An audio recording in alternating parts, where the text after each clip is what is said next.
Aujourd'hui, nous avons l'honneur d'interviewer pour un entretien fictif Léon Blum, l'architecte du Front populaire et une figure centrale de la politique française des années 1930.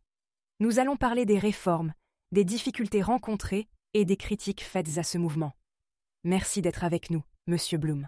Merci, jeune journaliste. C'est un plaisir de revenir sur cette période qui a profondément marqué la France. Comment avez-vous réussi à former cette coalition de partis si différents ? Le Front populaire est né dans un contexte de grande instabilité, surtout après les événements du 6 février 1934.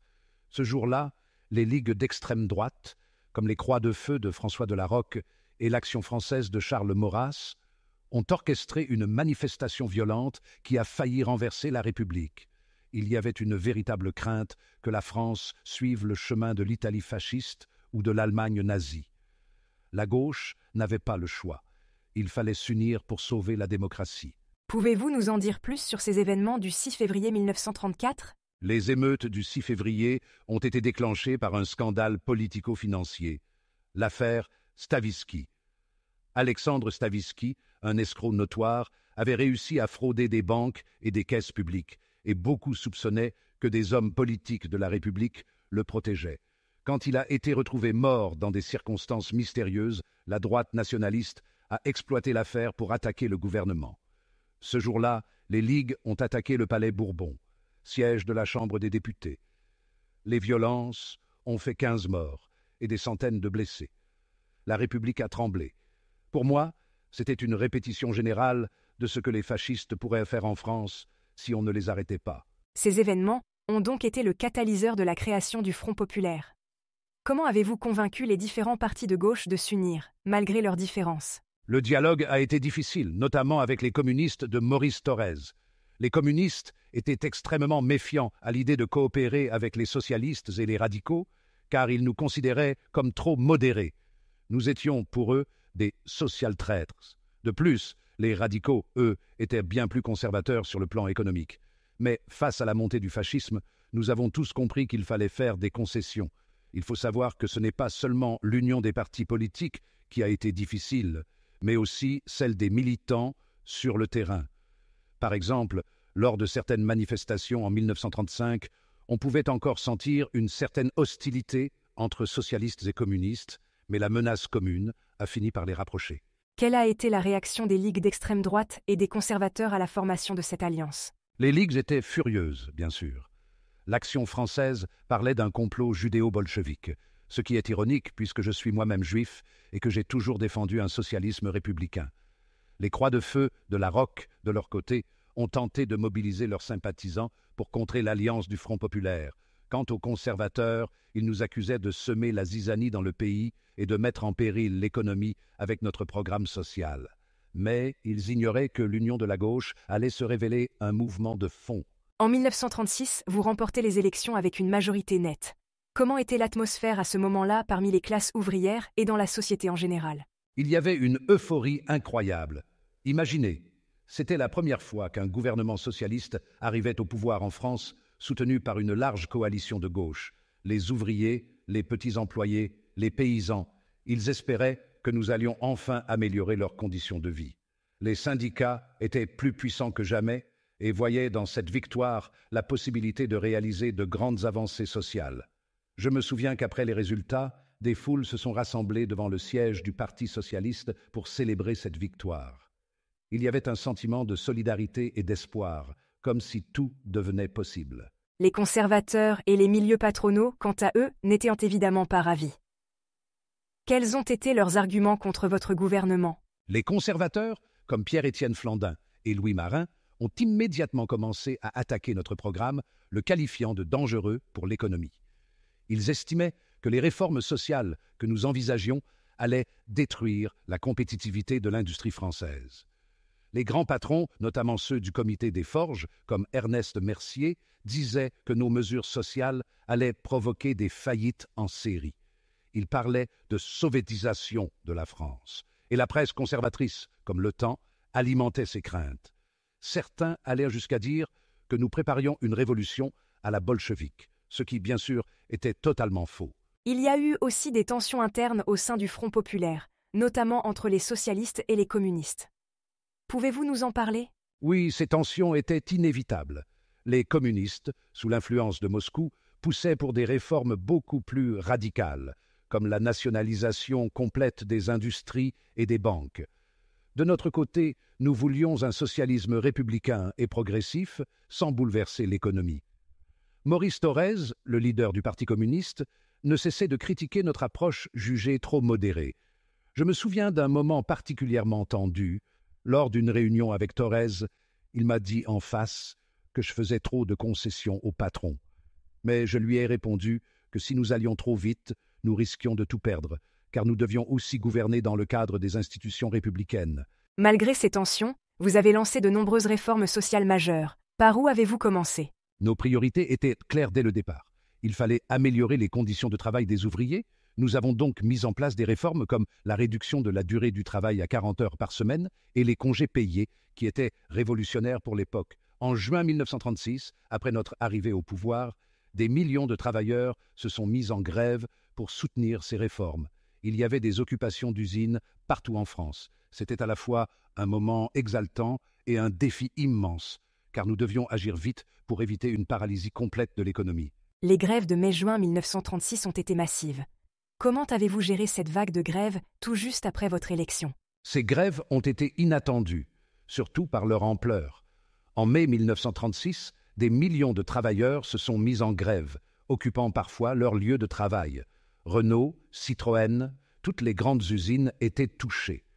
Ce mouvement était soutenu par la CGT, dirigée par Léon Jouot, mais il avait aussi un caractère spontané. Les ouvriers voulaient des résultats immédiats après notre victoire électorale. Je me souviens d'un ouvrier chez Renault qui m'avait dit « Monsieur Blum, on ne veut plus attendre, on a trop souffert ». Nous étions en position délicate, car nous devions soutenir ces revendications tout en évitant que l'économie ne s'effondre. Comment avez-vous trouvé un équilibre entre les revendications des ouvriers et la nécessité de maintenir l'activité économique? Nous avons négocié avec les syndicats et les patrons. Les accords de Matignon, que nous avons signés en juin 1936, ont marqué un tournant. Les ouvriers ont obtenu des augmentations de salaire importantes, entre 7% et 15%, la reconnaissance des syndicats et surtout l'engagement que les grévistes ne seraient pas sanctionnés. De leur côté, les patrons ont accepté ces conditions parce que nous avons promis la fin des grèves. C'était un compromis, mais nécessaire. Si nous n'avions pas réussi à apaiser les tensions, la situation aurait pu dégénérer en conflit plus grave. Ces grèves ont-elles affaibli votre position face aux patrons et à la droite? Oui, dans une certaine mesure. Les grands patrons, comme ceux du Comité des Forges, ont vu dans ces grèves un signe de faiblesse de notre part.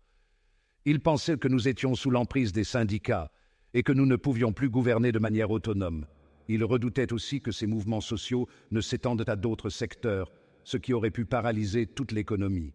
De leur côté, les conservateurs et l'extrême droite, comme Charles Maurras et son Action française, ont utilisé ces grèves pour nous accuser de laxisme et d'être incapables de maintenir l'ordre.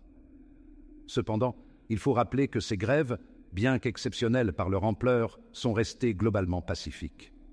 Il n'y a pas eu d'incident violent majeur, ce qui montre bien que les ouvriers cherchaient avant tout à améliorer leurs conditions de travail et non à renverser l'ordre établi. Pouvez-vous nous expliquer plus en détail le contenu des accords de Matignon et leur importance dans l'histoire sociale française? Les accords de Matignon, signés dans la nuit du 7 au 8 juin 1936, sont l'une des avancées sociales les plus significatives de l'histoire moderne de la France. D'abord, il y a eu des augmentations salariales immédiates, variant de 7% à 15%, ce qui a permis d'améliorer concrètement le pouvoir d'achat des ouvriers. Ensuite, les syndicats ont enfin obtenu la reconnaissance officielle, ce qui leur permettait de négocier collectivement avec les patrons. Avant cela, les syndicats n'avaient pas de statut juridique clair et étaient souvent perçus comme des fauteurs de troubles. Enfin, il y avait une clause qui garantissait qu'aucun gréviste ne serait puni ou licencié pour avoir participé au mouvement. C'était essentiel pour restaurer la confiance entre les ouvriers et les patrons. Les patrons étaient-ils réticents à signer cet accord? Extrêmement réticents, oui. Certains patrons, notamment ceux des secteurs les plus traditionnels comme la métallurgie, étaient furieux à l'idée de devoir concéder de tels avantages. Ernest Mercier, le leader du Comité des Forges, était l'un des plus farouches opposants. Il considérait que ces concessions allaient ruiner la compétitivité des industries françaises, mais il savait aussi qu'il n'avait pas vraiment le choix. Si les grèves avaient continué, la situation aurait empiré et l'économie aurait subi des dommages irréparables. Nous étions dans une impasse où chacun devait faire des concessions pour éviter le pire. En regardant en arrière, considérez-vous que les accords de Matignon ont véritablement changé les relations entre patrons et ouvriers en France? Absolument. Les accords de Matignon ont marqué un tournant historique dans les relations sociales en France. Pour la première fois, les patrons ont dû reconnaître le rôle central des syndicats et accepter de négocier avec eux. Cela a aussi renforcé l'idée que l'État devait jouer un rôle d'arbitre entre le capital et le travail.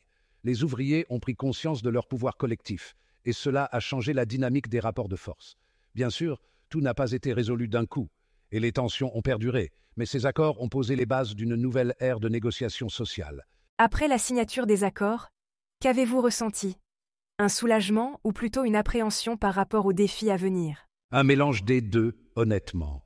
Il y avait un immense soulagement d'avoir évité une crise plus grave, mais je savais aussi que ce n'était que le début. Les accords de Matignon ont ouvert la voie à d'autres réformes sociales importantes, comme la semaine de 40 heures et les congés payés, mais ils n'ont pas résolu tous les problèmes économiques du pays. Nous devions encore faire face à une économie affaiblie, à la montée des tensions internationales et aux divisions au sein du Front populaire. Le chemin restait semé d'embûches. Parlons maintenant de l'une des réformes les plus emblématiques du Front populaire. La réduction du temps de travail à 40 heures par semaine. Pourquoi cette réforme était-elle si cruciale pour vous? Nous étions convaincus que la réduction du temps de travail était essentielle, à la fois pour améliorer la qualité de vie des travailleurs et pour redistribuer le travail. À cette époque, les ouvriers travaillaient souvent plus de 48 heures par semaine, dans des conditions éprouvantes. Réduire la durée du travail à 40 heures leur permettait d'avoir plus de temps pour eux-mêmes, pour leur famille, et cela renforçait l'idée que la production ne devait pas reposer uniquement sur l'exploitation intensive de la main-d'œuvre. Il y avait aussi une logique économique derrière cette réforme. En réduisant le nombre d'heures travaillées, nous espérions que cela inciterait les entreprises à embaucher davantage, ce qui contribuerait à la lutte contre le chômage. Les critiques de cette mesure ont été nombreuses, surtout du côté des patrons et des conservateurs. Comment avez-vous répondu à ces accusations? Les patrons craignaient que cette réforme ne nuise à la productivité et qu'elle augmente les coûts de production. Certains économistes libéraux prédisaient même une catastrophe économique. Nous avons répondu que des ouvriers mieux reposés seraient plus productifs et que la réduction du temps de travail permettrait de partager les emplois en embauchant de nouveaux travailleurs pour combler les heures manquantes. À long terme, cela devait permettre de stabiliser l'économie. Mais il est vrai que dans les premiers mois, cela a créé des tensions, notamment dans l'industrie lourde, comme la métallurgie, où les patrons se plaignaient d'une baisse de productivité. Est-ce que cette réforme a eu les effets escomptés sur l'économie et la société française? Les effets ont été contrastés.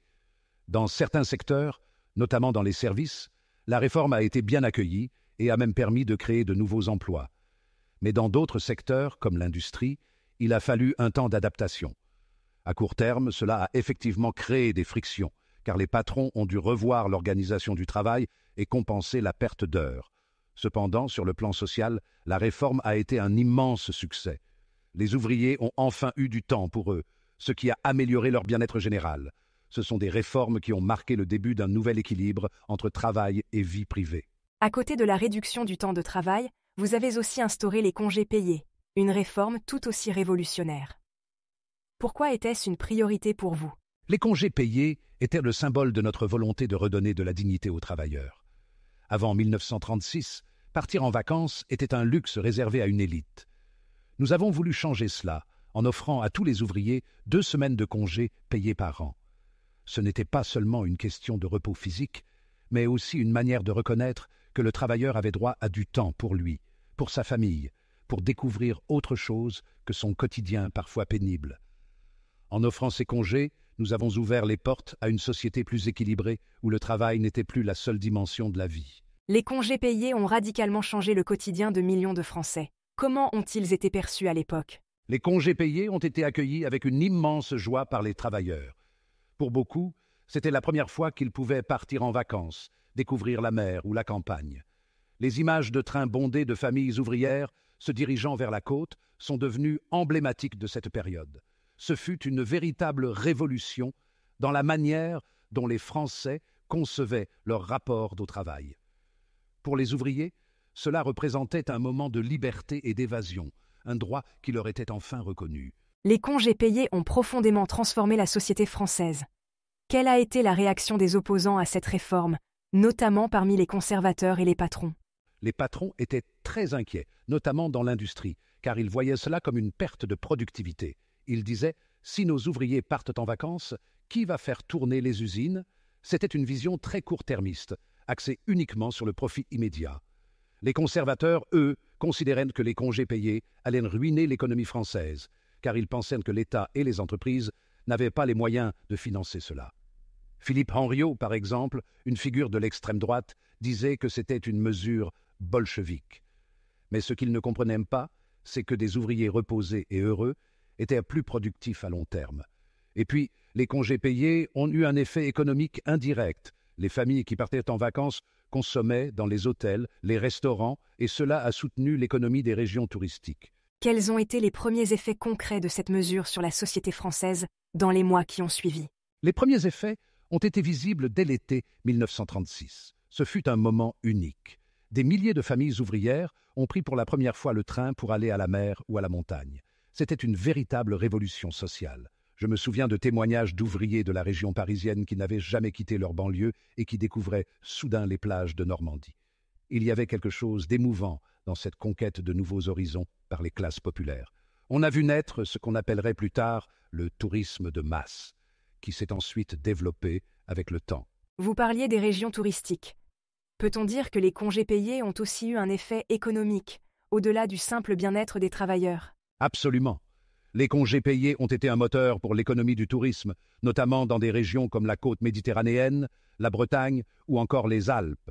Les petites pensions de famille, les restaurants locaux, les services de transport ont tous bénéficié de cette nouvelle clientèle ouvrière.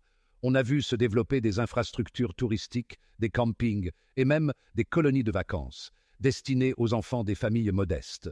C'était un changement d'ampleur nationale qui a renforcé l'idée que l'économie pouvait aussi profiter des réformes sociales. Le Front populaire a aussi mené une politique culturelle ambitieuse, avec la création des maisons de la culture. Quelle était votre vision derrière cette initiative? Nous étions convaincus que l'émancipation des classes populaires ne pouvait pas se limiter à des réformes économiques et sociales. L'accès à la culture devait en être une dimension essentielle.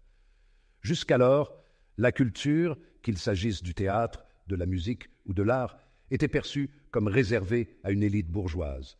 Nous voulions briser cette barrière. Les maisons de la culture devaient être des lieux où chacun, ouvrier ou employé, pouvait venir découvrir des œuvres d'art, assister à des conférences, voir des pièces de théâtre. C'était une manière d'offrir à tous un accès à ce que la société avait de meilleur à offrir. Comment avez-vous concrètement mis en place ces maisons de la culture et quelles étaient leurs activités principales? Les premières maisons de la culture ont été créées dans les grandes villes comme Paris, Lyon et Marseille. Elles proposaient une programmation très variée, des pièces de théâtre, des concerts, des expositions d'art moderne. Nous avons également mis en place des ciné-clubs où étaient projetés des films classiques ou des œuvres récentes, souvent suivies de débats. L'idée était que la culture soit vivante, participative. Nous avons aussi invité des écrivains, des penseurs, des artistes à donner des conférences. Je me souviens, par exemple, d'une conférence de Paul Valéry à la Maison de la Culture de Paris qui avait réuni un public très diversifié, mélangeant ouvriers et intellectuels. Cette politique culturelle a-t-elle rencontré des obstacles? Des oppositions peut-être? Oui, bien sûr. Les élites bourgeoises voyaient cela d'un très mauvais œil. Elles craignaient que la démocratisation de la culture entraîne une dévalorisation de celle-ci, comme si l'art ne pouvait être apprécié que par un petit cercle de privilégiés. Certains artistes, d'ailleurs, étaient réticents à l'idée de présenter leurs œuvres dans des lieux fréquentés par des ouvriers. Mais nous avons aussi reçu le soutien de nombreux intellectuels et artistes engagés, comme Jean Renoir ou Louis Aragon, qui voyaient dans cette initiative une manière de rapprocher le peuple de la culture et de l'art. Qu'auriez-vous aimé accomplir de plus dans ce domaine si vous aviez eu plus de temps? J'aurais voulu développer un réseau encore plus dense de maisons de la culture, non seulement dans les grandes villes, mais aussi dans les régions rurales. Il aurait fallu que chaque département ait son lieu dédié à la culture populaire. Et puis, je pense que nous aurions pu aller encore plus loin en intégrant davantage l'éducation artistique dans les écoles, faire découvrir la peinture, la musique, le théâtre aux enfants dès leur plus jeune âge. Cela aurait pu changer profondément la manière dont la culture est perçue en France. En tant que Premier ministre, vous avez dû faire face à une crise économique mondiale. Comment avez-vous géré cette situation, tout en menant les réformes sociales? Nous étions dans une situation extrêmement difficile. La crise économique mondiale, qui avait commencé en 1929, frappait encore la France de plein fouet en 1936. Le chômage restait élevé et les finances publiques étaient exsangues. Nous devions donc naviguer entre deux impératifs, répondre aux besoins urgents de la population et redresser l'économie. D'un côté, il y avait une demande énorme pour des réformes sociales immédiates comme l'augmentation des salaires et la réduction du temps de travail. De l'autre, il fallait relancer l'économie tout en limitant les dépenses publiques. Ce fut un exercice d'équilibriste. Par exemple, pour financer certaines réformes, nous avons dû augmenter les impôts sur les plus riches, ce qui, bien entendu, a déclenché une vive opposition dans les milieux conservateurs et patronaux. Certains vous reprochent de ne pas avoir fait assez pour relancer l'économie. D'autres vous critiquent pour avoir aggravé la crise. Que répondez-vous à cela? Je comprends ces critiques, mais elles oublient souvent le contexte international. La France, comme tous les pays occidentaux, subissait les effets de la Grande Dépression. Relancer l'économie dans un tel contexte était un défi colossal. Nous avons choisi de miser sur des réformes sociales, car nous pensions que la consommation des ménages relancerait la demande. Cela a fonctionné, mais pas à la vitesse que certains espéraient. Les conservateurs nous accusaient d'être trop interventionnistes, et les plus radicaux à gauche estimaient que nous n'allions pas assez loin dans la transformation de l'économie. Mais à ce moment-là, il était impossible de contenter tout le monde. Quels secteurs de l'économie française ont le plus souffert de cette situation et comment avez-vous tenté de les soutenir? Les secteurs les plus touchés étaient ceux de l'industrie lourde, comme la sidérurgie et la métallurgie, où la demande internationale s'était effondrée après la crise de 1929. Pour les soutenir, nous avons mis en place des politiques de modernisation industrielle, mais là encore, nos marges de manœuvre étaient limitées par les finances publiques. Nous avons également tenté de soutenir l'agriculture, un secteur clé en France, en stabilisant les prix agricoles. Ce fut un défi, car les agriculteurs, eux aussi, subissaient les effets de la crise économique mondiale. Si vous aviez eu plus de moyens financiers, qu'auriez-vous fait différemment pour surmonter cette crise économique? Si nous avions eu plus de ressources, j'aurais voulu investir davantage dans la modernisation de notre industrie, afin de la rendre plus compétitive à l'international. J'aurais également voulu lancer un grand plan de travaux publics, un peu à la manière du New Deal américain, pour créer des emplois et redonner un souffle à l'économie. Mais les finances de l'État étaient limitées et nous devions constamment arbitrer entre les dépenses sociales et les investissements économiques. Le Front populaire a été critiqué pour ne pas avoir préparé la France à la guerre qui se profilait en Europe. Comment répondez-vous à cette critique? C'est une critique qui revient souvent et avec le recul, je comprends qu'on puisse nous reprocher de ne pas avoir réarmé plus tôt. Mais il faut se replacer dans le contexte de l'époque. En 1936, la majorité des Français étaient encore profondément pacifistes. La Grande Guerre avait laissé des cicatrices terribles et personne ne voulait revivre un tel cauchemar. De plus, la France était en proie à une crise économique sévère et il était difficile de justifier des dépenses massives pour le réarmement alors que nous devions répondre aux besoins sociaux immédiats. Nous avons fait le choix de privilégier la paix et la diplomatie, notamment avec les accords de Munich en 1938. Hélas, Hitler n'a pas respecté ses engagements et nous avons dû affronter les conséquences de cette politique d'apaisement. En rétrospective, auriez-vous pris des décisions différentes en matière de préparation militaire? Si j'avais su que Hitler irait aussi loin, j'aurais sans doute fait pression pour un réarmement plus rapide et plus massif. Mais à l'époque, nous devions composer avec des ressources limitées et un climat politique où la paix semblait encore possible.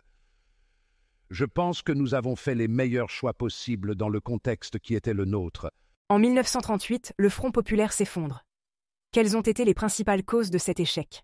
Plusieurs facteurs ont contribué à l'effondrement du Front populaire. D'abord, les divisions internes entre socialistes, communistes et radicaux se sont accentuées au fil du temps, notamment à cause de la guerre d'Espagne et des désaccords sur la politique économique. Ensuite, l'opposition de la droite et des milieux patronaux a été extrêmement virulente. Ils voyaient dans nos réformes une menace pour l'ordre économique établi. La crise économique mondiale n'a pas non plus facilité les choses. Enfin, la montée des tensions internationales, avec la menace de guerre en Europe, a détourné l'attention des réformes sociales pour se concentrer sur les questions de défense nationale. Tout cela a contribué à l'effritement du Front populaire. Malgré cela, vos réformes ont laissé un héritage durable.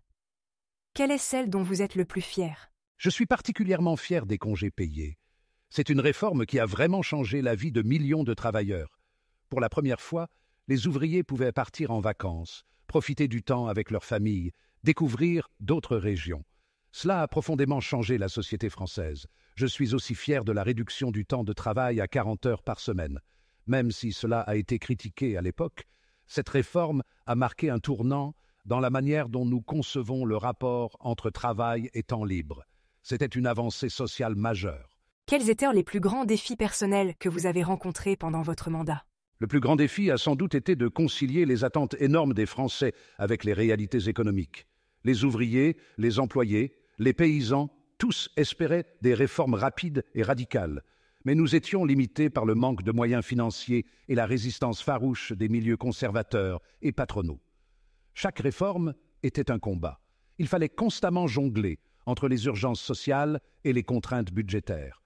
De plus, j'ai été personnellement visé par des campagnes de dénigrement, notamment antisémites, qui ont rendu la tâche encore plus difficile. Si vous aviez pu continuer votre mandat, quels autres projets auriez-vous voulu réaliser? J'aurais aimé approfondir nos réformes sociales, notamment en matière de sécurité sociale. Nous avions commencé à poser les bases d'un système plus juste, mais il restait beaucoup à faire, notamment en matière de protection sociale. Je rêvais d'instaurer un système de sécurité sociale universel qui aurait couvert tous les Français, qu'ils soient ouvriers, paysans ou employés. Cela aurait permis d'assurer à chacun un accès égal aux soins de santé, à la retraite et à l'assurance chômage. J'aurais également voulu aller plus loin dans la modernisation de l'économie française.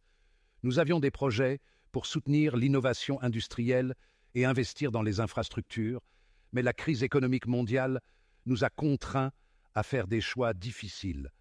Enfin, j'aurais souhaité que la France soit mieux préparée face aux menaces extérieures, en particulier face à l'Allemagne nazie. Merci beaucoup Léon Blum d'avoir partagé avec nous cette plongée passionnante dans l'histoire du Front populaire. Vous avez évoqué les grandes réussites, mais aussi les défis et les limites de ce gouvernement, et votre témoignage éclaire avec force cette période charnière de l'histoire de France. Merci à vous, jeune demoiselle. C'est toujours émouvant de revenir sur cette période, car elle a incarné tant d'espoir pour les classes populaires. Même si nous n'avons pas tout accompli, je pense que les réformes que nous avons mises en place ont jeté les bases de la France moderne. Elles ont donné aux travailleurs des droits fondamentaux qu'ils continuent de défendre aujourd'hui. Merci à tous d'avoir suivi cette interview avec Léon Blum. Si vous avez apprécié cette discussion et que vous voulez en savoir plus sur l'histoire du Front populaire et d'autres grands événements, n'oubliez pas de vous abonner à la chaîne. À bientôt pour une nouvelle rencontre.